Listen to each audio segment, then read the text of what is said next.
John, probably not at your absolute best tonight, but hung on and found a way to win. How do you kind of dissect it?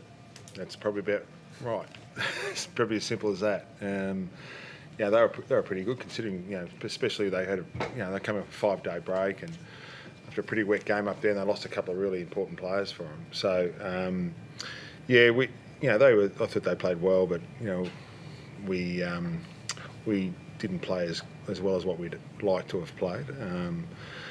In the end, we sort of they had a number of scoring shots, and we were well beaten in the contest. We had a good third quarter, which we were able to hit the scoreboard with and made a difference. But there's a few things to come out of that for when we get back after the break and dissect, which is probably a good thing.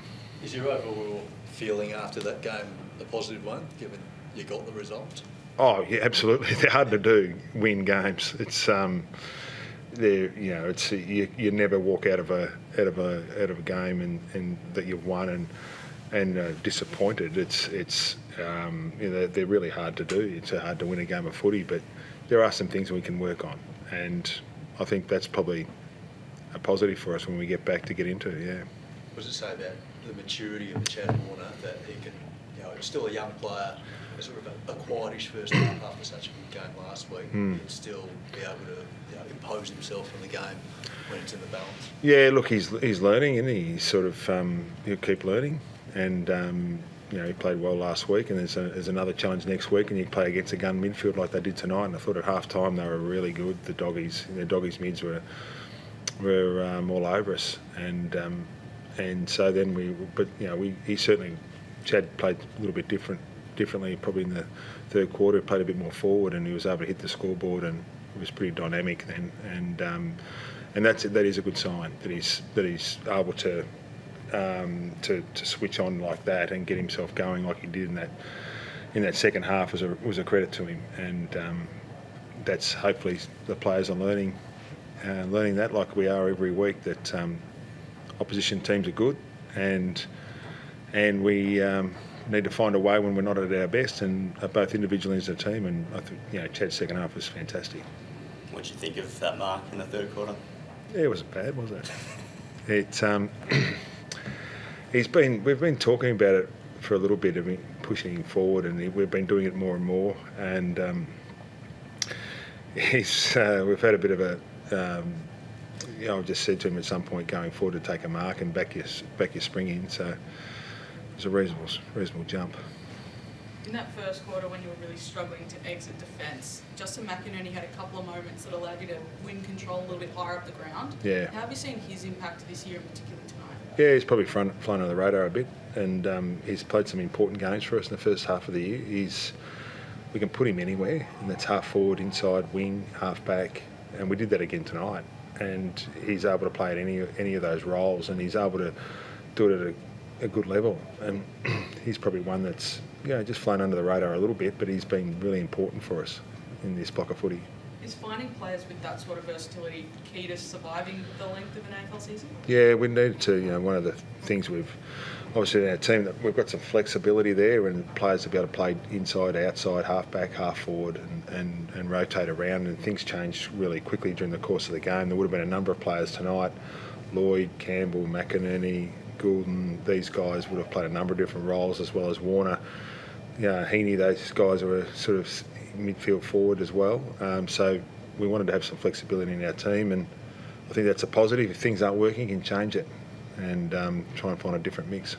Have you had that luxury before?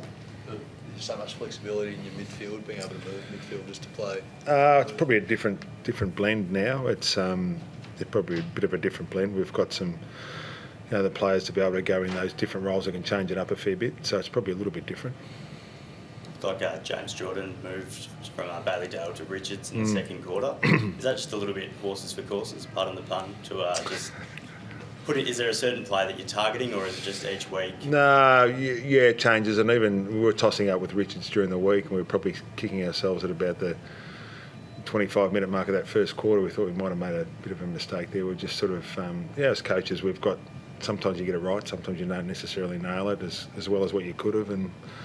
And so we decided to make the change. He was pretty important for them early, but but that's okay. Well, I mean, we also wanted to change the mix around the ball. We were getting well beaten at contest. That was just one of the changes. We're getting well beaten at contest, and we had to do something else in that space, which we did at the second half as well. We made some changes there with what we did with Rowbottom and Heaney, and changed it up a little bit to try and give us some more ability to win the hard and loose ball around the scramble.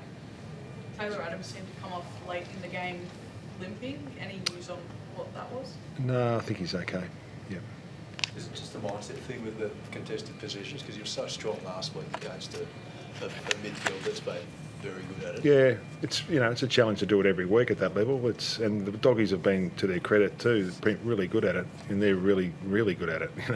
They're a top line team in that space. So yeah, got to give them credit as well. We probably didn't get to the next contest as well as what we'd been, the contest to contest. We fumbled a little bit and probably didn't missed some tackles, just some things that probably end up contributing to that. And a few instances like that, and it starts to get away from you a bit. But you got to give credit to the doggies. Did the break come at a good time, or would you like an extra couple of weeks before you have that bye? No, I think I can't do anything about it. So I said to the players, actually, I think the break's come at a good time, but not that matters. But no, I think it is what it is. It's a time now to give the players they've had a good strong block of footy, and a couple of days to reset, and us as coaches and staff as well, which is really important. It's a pretty demanding industry we're in, and we've gone through a reasonable block. So a couple of days off, and then we'll get back to work at what we can get better at, and launch into the second half.